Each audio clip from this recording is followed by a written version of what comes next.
April 7th world health day. 2025 healthy beginnings hopeful future. ഈ വർഷം നമ്മൾ പ്രാധാന്യം നൽകുന്നത് മെറ്റേണൽ ആൻഡ് ന്യൂബോൺ ഹെൽത്ത്, അതായത് മാതൃത്വ ആരോഗ്യവും നവജാത ശിശുവിന്റെ ആരോഗ്യം.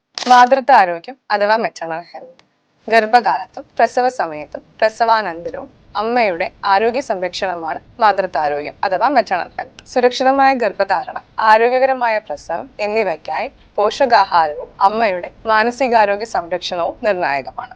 ഗർഭകാലത്ത് ശ്രദ്ധിക്കേണ്ട കാര്യങ്ങൾ: ഗർഭകാല ആരോഗ്യ പരിശോധനകളും അൾട്രാസൗണ്ട് സ്കാനും നിർബന്ധമാണ്. ശരിയായ പോഷകാഹാരത്തിനായി അയൺ, ഫോളിക് ആസിഡ്, കാൽഷ്യം എന്നിവയുടെ കുറവ് വരാതിരിക്കാൻ പ്രത്യേകം ശ്രദ്ധിക്കേണ്ടതാണ്. നവജാത ശിശു പരിപാലനം. ജീവിതത്തിന്റെ ആദ്യ 28 ദിവസങ്ങൾ ശിശുവിന്റെ ആരോഗ്യം നിർണായകമാണ്.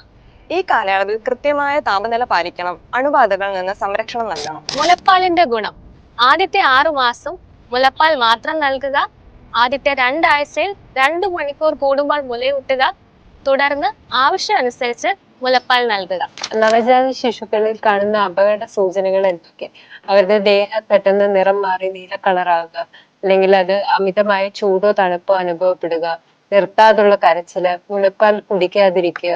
ഈ സൂചനകൾ കണ്ടാൽ നമ്മൾ ഉടനെ അവനെ ഡോക്ടറുടെ അടുത്ത് എത്തിക്കണം. കുഞ്ഞിന്റെ കാഴ്ച, കേൾവി പരിശോധനകൾ നിർബന്ധമാണ്. കൃത്യസമയത്ത് വാക്സിനേഷൻ നൽകുന്നത് ആവശ്യമാണ്.